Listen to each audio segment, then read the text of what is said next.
नमस्कार विद्यार्थियों। आज हम पुष्पक्रम के अंतर्गत विशेष प्रकार के पुष्पक्रम के बारे में अध्ययन करेंगे।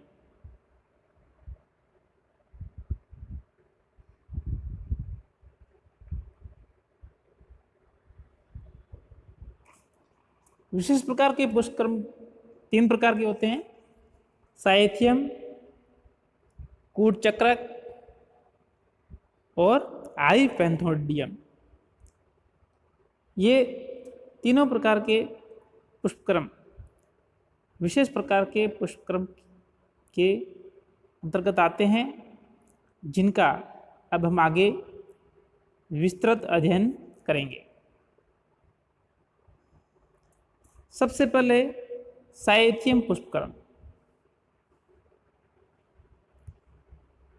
यह जो पुष्पक्रम है, यह कुल यूफोर्बिएसी का लाक्षणिक पुष्पक्रम है।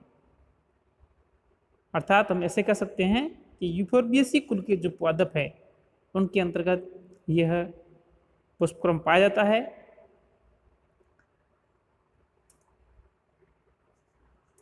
यहाँ पर आप है जो यूफोर्बिएसी कुल के अंतर्गत साइथियम पुष्पक्रम को देख रहे हैं। जो पहली इमेज आप देख रहे हो, ये एक पूर्ण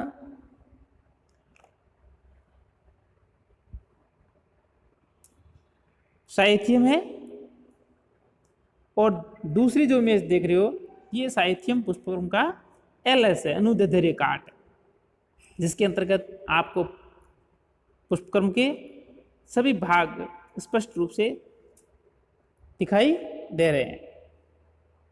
जैसे यहाँ पर आपको ये पुंकेसर, स्त्रीकेसर आदि।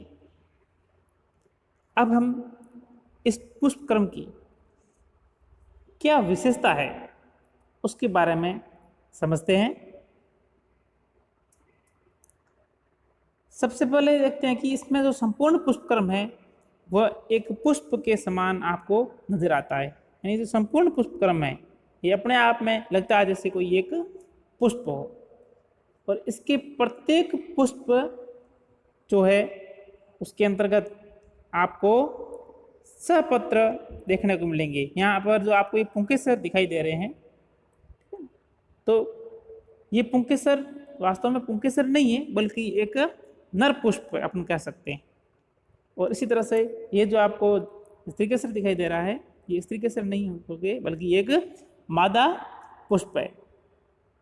और इस प्रकार से सभी पुष्पों के साथ में सहपत्र लगे रहते हैं, और समस्त सहपत्र मिलकर के एक है जो प्याले नुमा संरचना बनाते हैं, जो आपको दिख रहा है बाहर की तरफ। ये जो प्याला बन रहा है, ये सहपत्र के एक चक्र में आपस में संयुक्त होने से निर्मित होता है। और सहपत्र चक्र के बाहर किनारे पर है जो एक तरफ मकरंद ग्रंथि लगी रहती है, जिनसे मकरंद स्रावित होता है, जो कि कीटों का भोजन होता है, जिसके फलस्वरूप कीट पुष्पों के परागण में सहायता करते हैं। सहपत्र चक्र के अंदर केंद्र में एक लंबा वृंत युक्त, आप यहाँ पर देख रहे होंगे, ये है जो आपका मादा पुष्प दिखाई दे रहा है, इसका वृंत है जो काफ़ी लंबा है, आप देखोगे यहाँ से।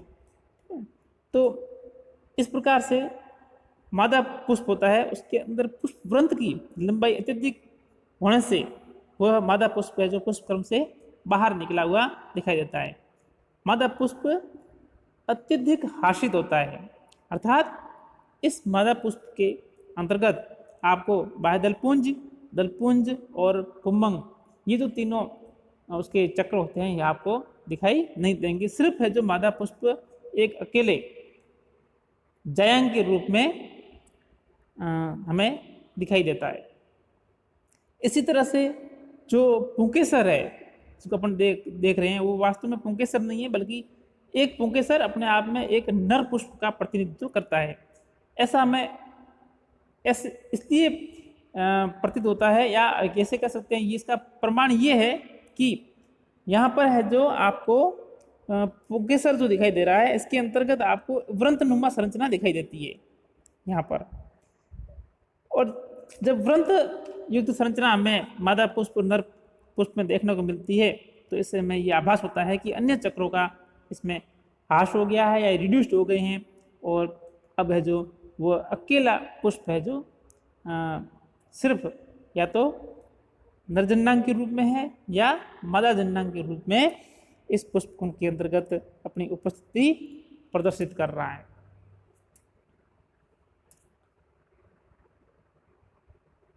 अब है जो देखते हैं कि जो मादा पुष्प है इसमें वह त्रिअंडपी, संयुक्तांडपी, त्रिकोष्ठीय और अक्षीय बीजांडास वाला होता है।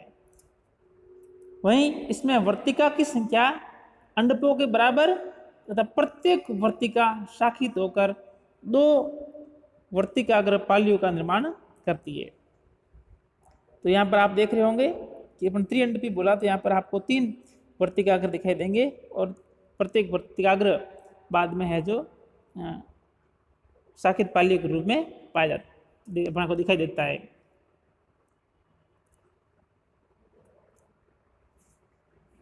तो मादा पुष्प के जो होता है उसके चारों ओर नर पुष्प आपको एक घेरे में नजर आते हैं। वृंत जो होता है नर पुष्प में, वह पुंकेसर के जुड़ाव स्थान पर अपना को एक जोड़ दिखाई देता है, इसी कारण हम इसको है जो एक नर पुष्प कहते हैं। पुंकेसर में पुतंतु आपको दिखाई दे ही रहा है नर पुष्प के अंदर।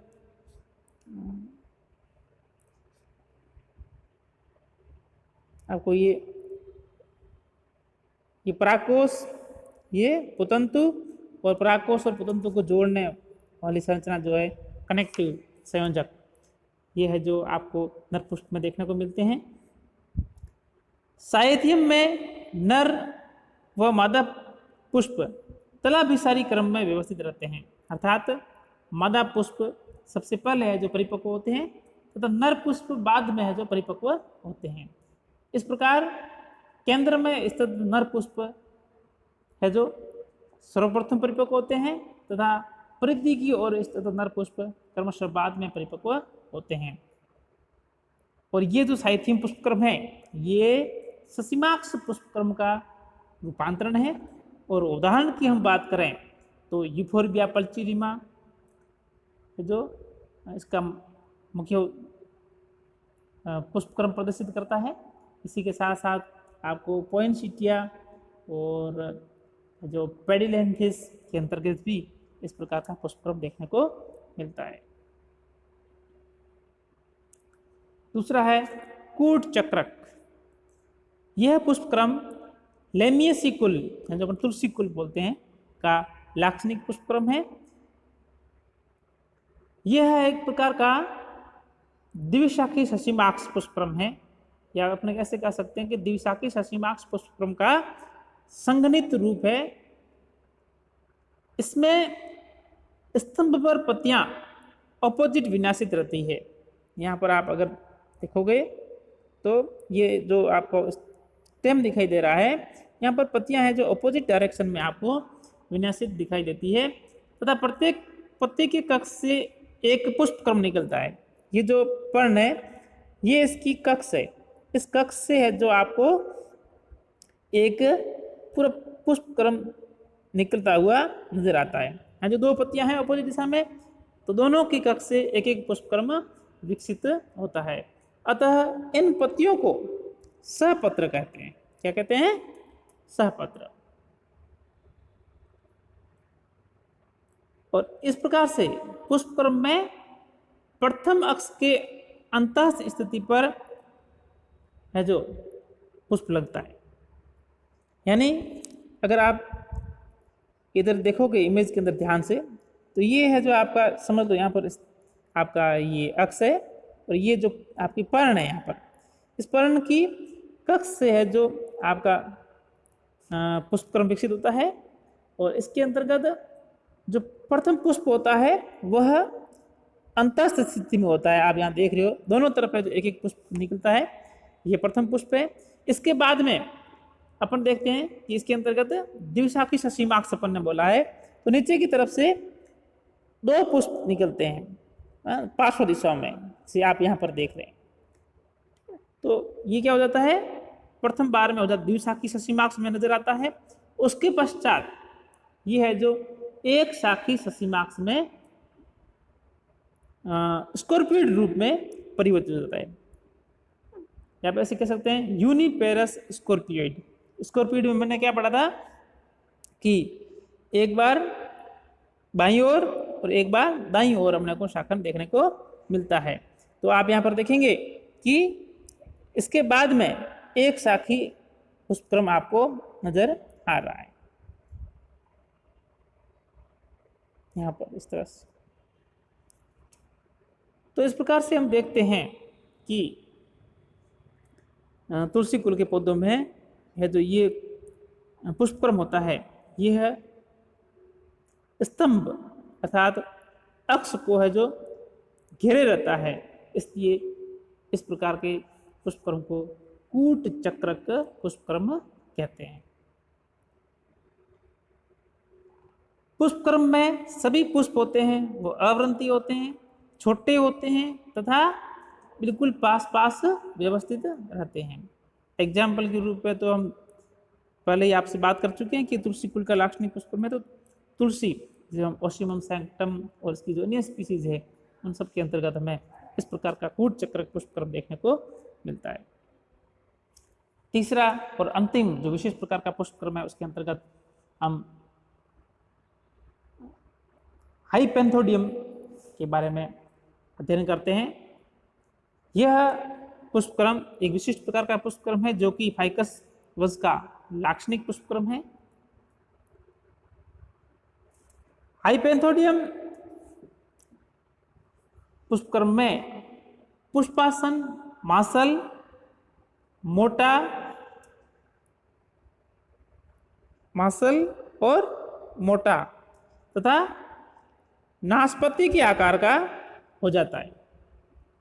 उसके ऊपर एक अत्यधिक संकरा मुंह हमें देखने को मिलता है और खोखले पैलेट नुमा संरचना बन जाती है। ऊपर की तरफ आप देखोगे तो आपको एक संकरा मुंह नजर आता है और भीतर आप देखते हो तो इससे है जो एक प्याले नुमा संरचना का निर्माण होता है। ऊपरी भाग में तद छोटा छिद्र शल्कों द्वारा ढका रहता है। ये जो ओस्टियोल बोले ऊपरी छिद्र है ये है जो छोटे शल्क द्वारा ढका रहता है। पुष्प छोटे व एक लिंगी होते हैं जो खोखले प्याले की भीतरी सतह पर लगे रहते हैं। पुष्प छोटे व एक लिंगी होते हैं। इसके अंतर्गत इस प्याले की भीतरी परिधि पर जो पुष्प लगे रहते हैं जो छोटे होते हैं और एक लिंगी होते हैं, या तो नर पुष्प होंगे या मादा पुष्प, या है जो तीसरी कैटेगरी है वो हमें देखने को मिलेगी गाल फ्लावर। और जो सारे जो पुष्प है वो प्याले की भीतरी सतह पर लगे रहते हैं। छिद्र के समीप वाले नर पुष्प होते हैं तथा आधार की ओर मादा पुष्प होते हैं। जो ये आपको छिद्र दिखाई दे रहा है यहाँ पर, इसके छिद्र के पास में यहाँ पर आपको है जो नर पुष्प नजर आएंगे और आधार की ओर ये जो प्याला है इसके आधार की ओर आपको मादा पुष्प नजर आएंगे। और सभी पुष्प है जो कैसे होते हैं, अवरंती होते हैं। और ये पुष्पक्रम मुंडक अर्थात कैपिटुलम प्रकार के पुष्पक्रम का मॉडिफिकेशन है। यहाँ पर आपको है जो इस पुष्पक्रम से अंतर्गत 3 प्रकार के अलग अलग फ्लावर दिखाए गए हैं जो आप देख रहे हैं। एक है जो फीमेल फ्लावर है और ये गोल्ड फ्लावर है और ये आपके मेल फ्लावर है।